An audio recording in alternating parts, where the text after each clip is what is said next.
দেশে আসুক, ফারহানকে সব কিছু বলে দেখি, তাতে অন্তত ফারহানের ভূতটা তোর ঘাট থেকে নামবে। মা তুমি কেন বারবার এই কথাটা তোলো? তুই জানিস খুব ভালো করে মেয়েটাকে আমার সহ্য হয় না, আমার দু চোখের বিষ। তুই তার সাথে আমাকে গলায় গলায় ভাব করতে বলছিস। আমি বেঁচে থাকতে এটা সম্ভব না ফারহান। মা কেন কথা ঘোরাচ্ছ? দুদিন পরে পরীর অপারেশন, তুমি ঝুমুরের অবস্থাটা একটু চিন্তা করো। ফারহান ভাইয়ার আজকাল কি অবস্থা? হ্যাঁ আছে, খুব ভালো। ভালো থাকলেই ভালো। আসলে যতদিন ঝুমুরের আসল ঘটনাটা না জানতে পারছে ততদিন তো সবকিছু ভালোই থাকবে।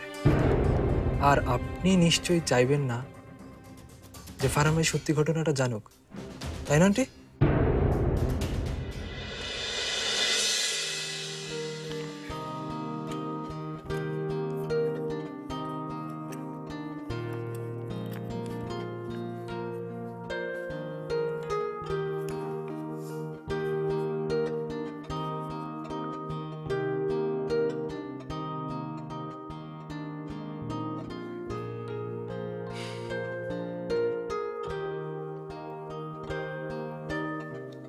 আমার পরি আম্মুটা কি করছে? নৌকা বানাচ্ছি, দেখো এরপর বিমানও বানাবো। একদম পুরো মার মতো হয়েছে। জানো মা না কাগজ দিয়ে অনেক কিছু বানাতে পারে। তুমি মাকে বলেছো আমাদের কালকে হসপিটালে যেতে হবে? দেখো পাখিও বানানো শেষ, একদম পুরো মার মতো হয়েছে না? হ্যাঁ, খুব সুন্দর হয়েছে। ভালো ডাক্তার কি বলেছে জানো মা? ভালো ডাক্তার বলেছে পরীকে কালকে হসপিটালে যেতে হবে, ডাক্তারের কাছে কিছুদিন থাকতে হবে। ভালো ডাক্তার পরীকে এত ভালো মেডিসিন দিবে আর এত ভালো ট্রিটমেন্ট দিবে যে পরী খুব তাড়াতাড়ি ঠিক হয়ে যাবে।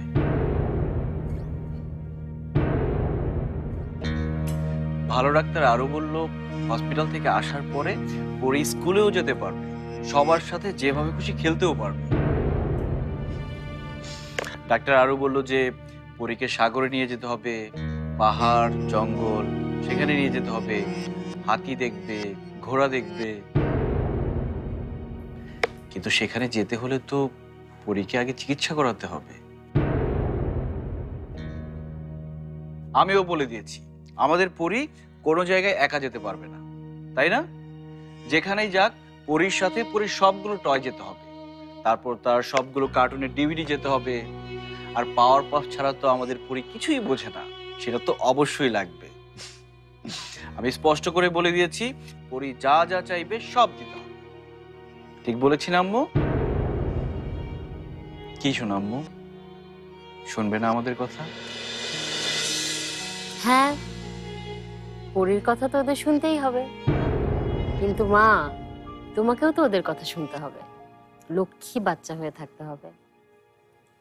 হতে পারে তোমাকে এমন একটা ঘরে নিয়ে গেল যেখানে আপু আম্মু কেউ থাকবে না, কিন্তু সেখানে এরকম কান্নাকাটি করলে চলবে না।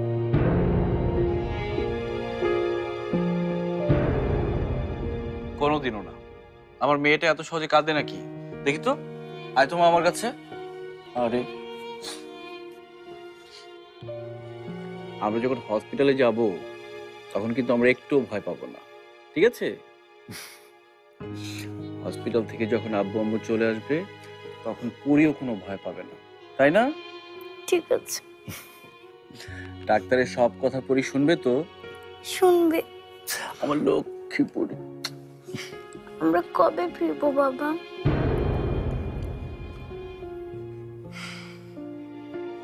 খুব তাড়াতাড়ি ফিরবো মা। দেখি তো আমাদের পরীটা আর কি কি বানালো।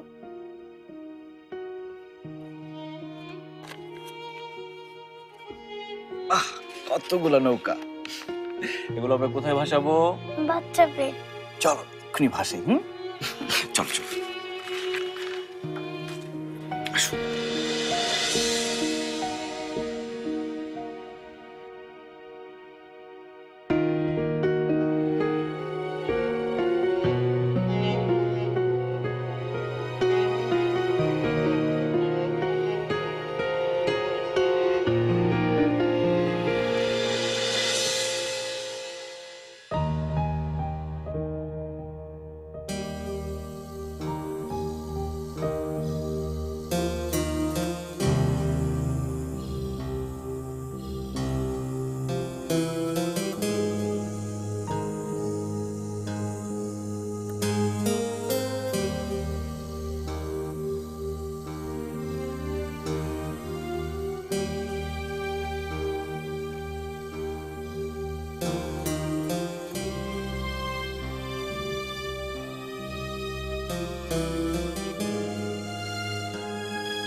যোজন যোজন চেনা মুখের সজন খুব পড়ছে মনে তবু বিভাজন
বাবা, তুমি আমাকে রেখে কোথায় গেলে বাবা? কোথায় গেলে আমাকে একা ফেলে?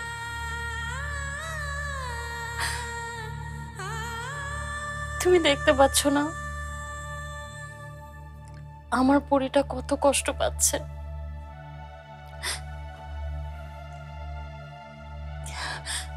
আমি ওর কষ্ট একদম সহ্য করতে পারছি না। আমি ভেঙে পড়ছি বাবা, আমি আর পারছি না।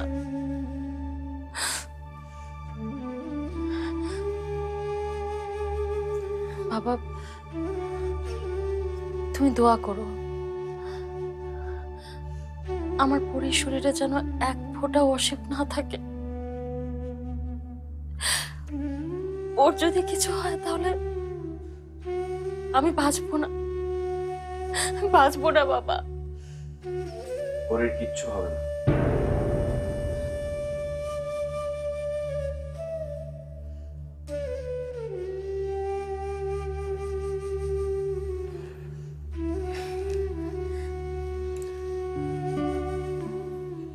তুমি ভেবো না ঝুমুর, দেশের সবচেয়ে ভালো ডক্টর ওর অপারেশন করবে।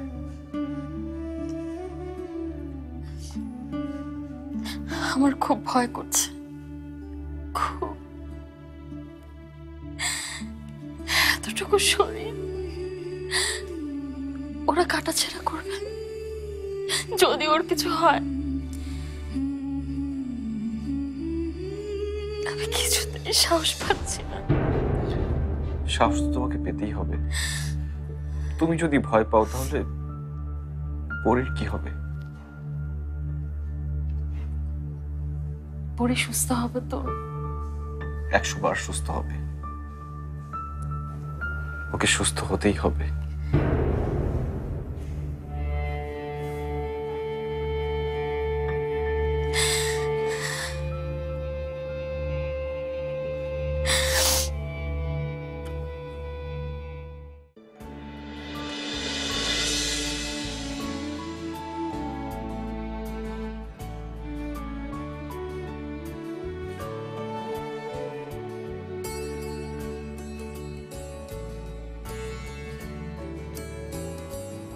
হাই, আমি জানতাম তুমি আসবে। জানো, আমি না আজকে ভোর রাতে তোমাকে স্বপ্ন দেখেছি। আমি আগে কখনো বিশ্বাসই করতাম না যে মানে এইসব কথা সত্যি, ভোর রাতে স্বপ্ন সত্যি হয় না।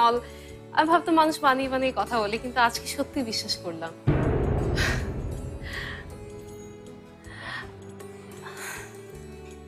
দাঁড়িয়ে আছে কেন? আসো।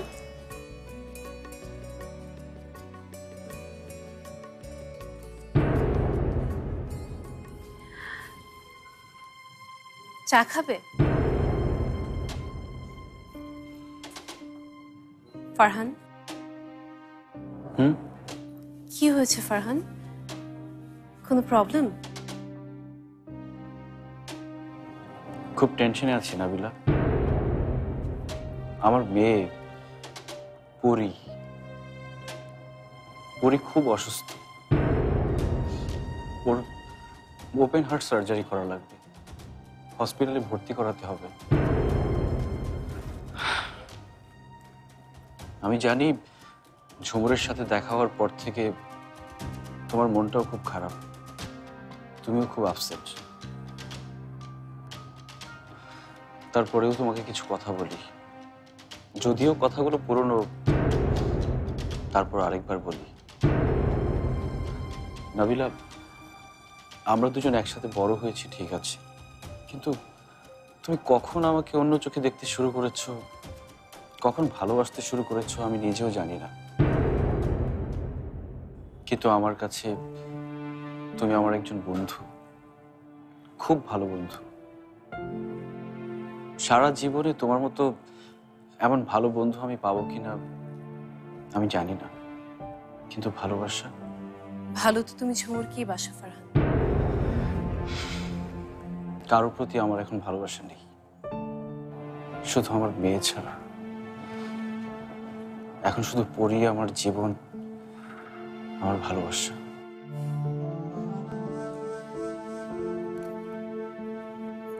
মিথ্যে করে হলেও তুমি যদি একবার বলতে আমাকে ভালোবাসো।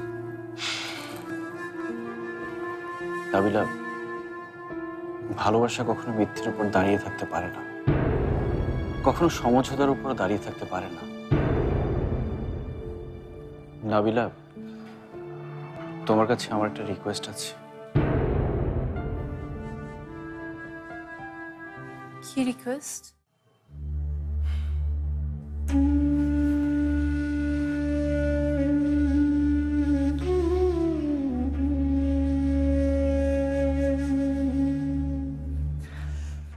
নাবিলা, তুমি বিয়ে করে ফেলো, নতুন সংসার জীবন শুরু করো। তোমার জীবনটা এভাবে চলতে পারে না, ইনফ্যাক্ট কারো জীবনই এভাবে চলতে পারে না। লাইফটাকে সেটেল করে ফেলো, এভাবে জীবন নষ্ট করো না প্লিজ। আর আমার কথা তুমি ভেবো না, আমাকে পাওয়ার আশা না হয় বাদই দিয়ে দাও। বাদ দিব?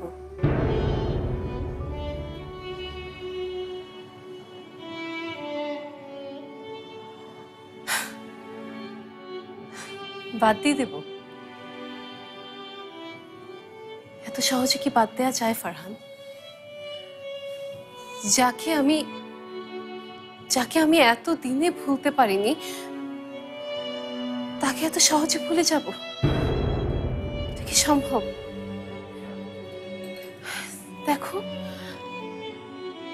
দেখো, আমি যখন জানলাম তুমি আসবে, আমার মনটা না আনন্দে নেচে উঠলো। আমার মনে হলো আমি একটু সাজি। জানো, শুধু তুমি আসবে বলে আজকে আমি শাড়ি পরেছি। আমি শাড়ি পরে তোমার কাছে এসেছি। Can you imagine Farhan, Nabila, তোমার নাবিলা শাড়ি পরেছে আজ।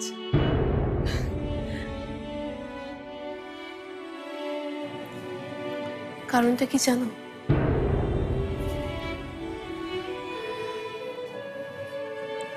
কারণ আমার মনে হয়েছে শাড়ি পরা মেয়েদেরই তোমার পছন্দ।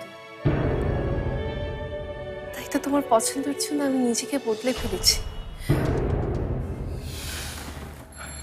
শুধু তোমার জন্য, শুধু তোমার জন্য আমি নিজেকে বদলাতে শুরু করেছি। নাবিলা, শুরুটা যে শুধু আমার জন্য করতে হবে এটা তো জরুরি না। ইউ ডিজার্ভ মোর। তুমি আমার ব্যাপারটা না হয় এখানে ইতি টেনে দাও। ইতি টানবো?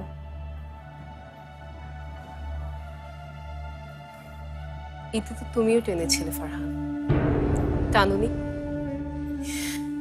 তাহলে কেন আবার এতদিন পর সেই ঝুমুরকেই তুমি তোমার কাছে কাছে নিয়ে এলে? কেন? নাবিলা প্লিজ, আমার রিয়েলিটিটা বোঝার চেষ্টা করো।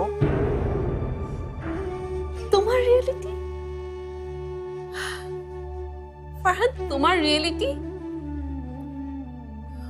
আমার রিয়েলিটি তোমরা কেউ দেখবে না, তোমরা কেউ বুঝবে না।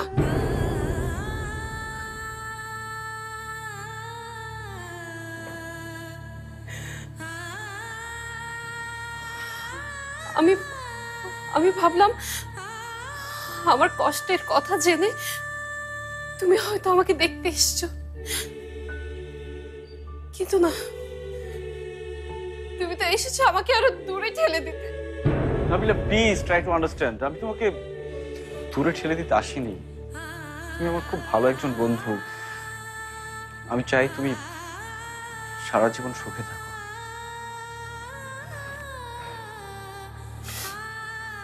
আজকে আমার মেয়ে পরীকে হসপিটালে ভর্তি করাবো। আমি সবার কাছে গিয়ে ক্ষমা চাইব, যাদের সাথে আমি জেনে না জেনে অন্যায় করেছি সবার কাছে আমি ক্ষমা চেয়ে বলবো আমার অপরাধ যেন তারা ভুলে যায়, যদি কিছুই মনে না রাখে। নাবিলা, আমি তোমার কাছেও এসেছি ক্ষমা চাইতে। তুমি আমাকে যেভাবে চেয়েছিলে আমি ঠিক সেভাবে তোমার হতে পারিনি। নাবিলা প্লিজ, তুমি আমাকে ক্ষমা করে দাও। আমার কোনো অপরাধে আমি চাই না আমার মেয়েটা কষ্ট পায়। প্লিজ নাবিলা।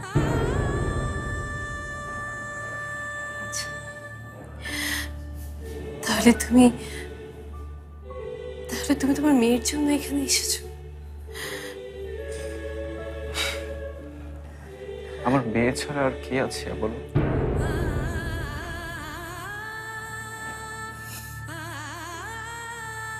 তাহলে তো ভালো। তাহলে তুমি এখানে কেন এসেছো? আমার কাছে কেন এসেছো? তুমি যাও, তুমি তোমার মেয়েকে নিয়ে হাসপাতালে যাও, যাও। নাবিলা,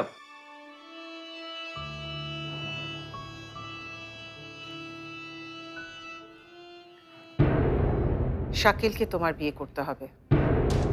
আমি শাকিলের বিয়ের প্রস্তাব নিয়ে তোমাদের কাছে এসেছি। কাম ডাউন নাবিলা, তুমি তো সবকিছু শোনার আগেই এক্সাইটেড হয়ে যাচ্ছ। তুমি একবার শাকিলকে বিয়ে করো, আমি তোমাকে কথা দিচ্ছি শাকিল আর ঝুমুরের আমি এমন অবস্থা করব তুমি ওদের কোথাও খুঁজে পাবে না। তুমি দেখে নিও। Have you gone mad? কি বলছো তুমি খালামণি?